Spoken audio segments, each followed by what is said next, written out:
ஒருங்கிணைந்த பள்ளிக்கல்வித்துறை அலுவலர்களுக்கு செப்டம்பர் மாத ஊதியத்தை வழங்க கோரி தமிழ்நாட்டின் பல்வேறு பகுதிகளில் அதன் கூட்டமைப்பினர் ஆர்ப்பாட்டத்தில் ஈடுபட்டார்கள். கள்ளக்குறிச்சியில் மாவட்ட ஆட்சியர் அலுவலகம் முன்பு நடைபெற்ற ஆர்ப்பாட்டத்தில் பகுதி நேர ஆசிரியர் சங்கத்தை சேர்ந்தவர்களும் கலந்து கொண்டனர். இதில் பகுதி நேர ஆசிரியர்களை பணி நிரந்தரம் செய்ய வேண்டும், தேர்தல் வாக்குறுதியான 181 நிறைவேற்ற வேண்டும் என்ற கோரிக்கைகள் வலியுறுத்தப்பட்டன.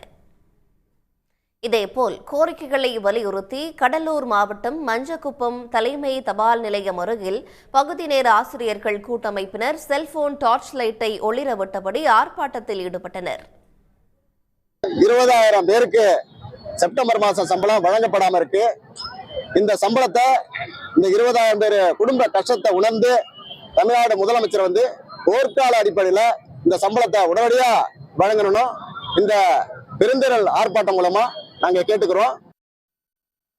தங்களது கோரிக்கைகளை நிறைவேற்றாவிட்டால் அடுத்த கட்ட போராட்டம் நடத்தப்படும் என்றும் அவர்கள் அறிவித்துள்ளனர். உடனுக்குடன் செய்திகளை தெரிந்து கொள்ள சன் நியூஸ் பெல் ஐகானை கிளிக் பண்ணுங்க.